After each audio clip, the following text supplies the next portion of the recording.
ಮನ್ಸಿನಲ್ಲಿ ನಮ್ಮವರು ಅನ್ನೋ ಭಾವನೆ ಇದ್ರೆ ಸಮುದ್ರ ದಾಟ್ಬೇಕಾದ್ರೂ ಬರ್ತಾರೆ, ಇಲ್ಲವಾದ್ರೆ ಸಾವುಗೂ ಕೂಡ ಬರೋದಿಲ್ಲ. ನಿಜ ಅಲ್ವಾ ಫ್ರೆಂಡ್ಸ್? ಆ ಪರಮಾತ್ಮನ ಇಚ್ಛೆ ಇಲ್ಲದೆ ಪ್ರಕೃತಿಯಲ್ಲಿ ಒಂದು ಹುಲ್ಲು ಕಡ್ಡಿ ಕೂಡ ಅಳುಗಾಡೋದಿಲ್ಲ. ಯಾರು ಯಾವಾಗ ಏನಾಗ್ಬೇಕು ಅಂತ ಮೊದಲೇ ಬರೆದಾಗಿದೆ. ಮನುಷ್ಯನ ಅತಿ ಆಸೆಯೇ ಅವನ ದುಃಖಕ್ಕೆ ಮೂಲ ಕಾರಣ ಅಲ್ವಾ ಫ್ರೆಂಡ್ಸ್? ಗುರು, ಕೇವಲ 1 ಸೆಕೆಂಡ್ ನಲ್ಲಿ ಜೀವನ ಬದಲಾಗೋದಿಲ್ಲ, ಆದ್ರೆ 1 ಸೆಕೆಂಡ್ ನಲ್ಲಿ ತೆಕ್ಕೊಂಡ್ ನಿರ್ಧಾರ ಇಡೀ ಜೀವನವನ್ನ ಬದಲಾಯಿಸುತ್ತೆ.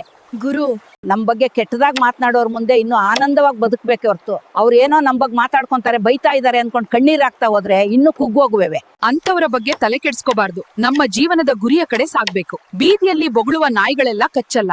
ಏನಂತೀರಾ ಫ್ರೆಂಡ್ಸ್? ಕಾಮೆಂಟ್ ಮಾಡಿ. ಕೆಲವರು ಹೆಂಗೆ ಅಂದ್ರೆ, ದಾರಿಯಲ್ಲಿ ಅಡ್ಡ ಬಂದ ಬೆಕ್ಕಿಗೆ ಅಪಶಕುನ ಎಂತಾರೆ, ಅಡ್ಡ ದಾರಿಯಲ್ಲಿ ಬೆಳೆದ ಮನುಷ್ಯನಿಗೆ ಶ್ರೀಮಂತ ಎಂದು ಅಂತಾರೆ. ಜೀವನದಲ್ಲಿ ಈ ಎರಡನ್ನ ಎಂದಿಗೂ ವ್ಯರ್ಥ ಮಾಡಬಾರ್ದು. ಒಂದು ಅನ್ನವನ್ನು, ಇನ್ನೊಂದು ಆನಂದದ ಕ್ಷಣವನ್ನು. ನಿಜ ಅಲ್ವಾ ಫ್ರೆಂಡ್ಸ್? ಲೈಕ್ ಮಾಡಿ, ಕಾಮೆಂಟ್ ಮಾಡಿ. ಯಾರಾದ್ರೂ ಅದು ನಿನ್ನ ಕೈಯಲ್ಲಿ ಆಗಲ್ಲ, ಅಸಾಧ್ಯವೆಂದು ಹೇಳಿದ್ರೆ ಅದು ಅವರಿಗೆ ಅಸಾಧ್ಯ, ನಿಮಗಲ್ಲ. ನಮ್ಮ ಪ್ರಯತ್ನ ನಮ್ಮದಿರ್ಬೇಕು. ಜೀವನದಲ್ಲಿ ಸೋಲು ಗೆಲುವು ಸಾಮಾನ್ಯ.